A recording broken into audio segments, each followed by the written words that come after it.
And tonight, a man from Boulder is enjoying a very special Christmas. Just a week after being injured in Somalia, he lost part of his leg when a landmine exploded under his car. At the time, Rutherford had been in Somalia 4 months, setting up credit unions as a part of the work of the International Rescue Committee. Our next guest says that the purpose of his life became instantly clear when he was faced with death. Take a look. In 1993, I went to Somalia to serve as a credit union training officer. With a brand new graduate degree and the mission to rebuild a war-torn country, Ken Rutherford was traveling through some of the most dangerous territory in the world. Where I worked in Somalia, most, if not all, the villages were affected by war. You had blown up buildings, and some of the roads had landmines. You could see blown up tanks. It was very volatile. 2 months before he left for Africa, he proposed to the love of his life, Kim. Now, she was a half a world away while he drove along dirt roads, avoiding hidden landmines just to do his job.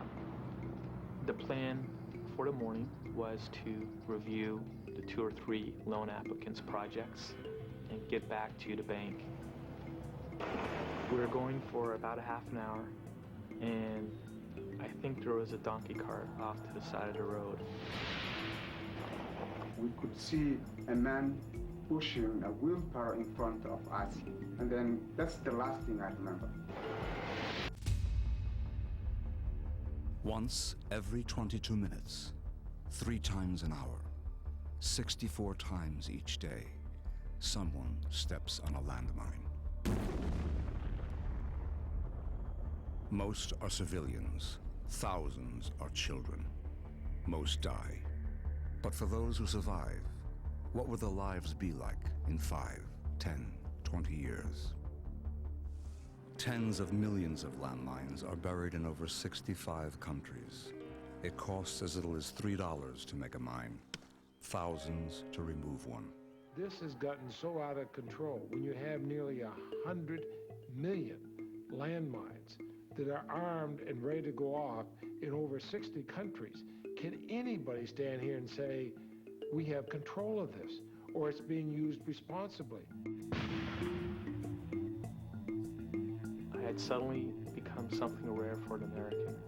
I had become a landmine victim. And my legs weren't working. I just grabbed the steering wheel and pulled myself out, hit the ground on my back. My radio was attached to my belt clip.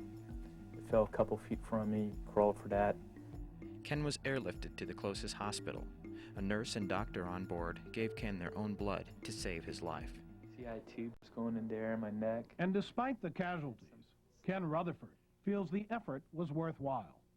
Every decision I made up to hitting the landmine, I would make again.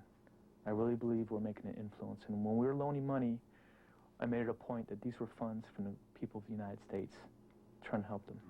And for me, I hope that these people remember that somebody from the United States tried to help them. Ken lost both legs as a result of the landmine explosion, but that didn't keep him from accomplishing several extraordinary goals. I was just about well enough to walk normally down the aisle, and I was good enough that day to stand more than I ever had before, greeting and meeting the guests. It was the greatest day of my life. Ken went on to co-found the Landmine Survivors Network, a leading member of the international campaign to ban landmines and the co-recipient of the 1997 Nobel Prize for Peace. Ken Rutherford came and testified before a committee I was chairing about landmine victims.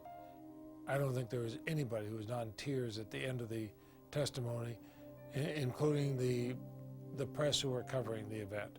Ken's work with Princess Diana helped raise landmine awareness to a new level, helping to save and rebuild thousands of lives in every corner of the world.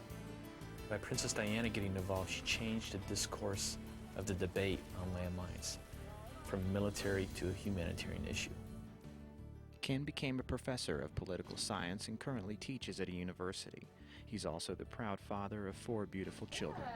Do you want this? Where's that? How blessed I was to have so many people help me. I want them to know that I and my family will always, always be grateful. Ken Rutherford has worked with a remarkable cross-section of the most influential personalities of our time. These partnerships, born of compassion and a determination to do good, have generated extraordinary results which have positively affected the individual lives of millions of people throughout the world.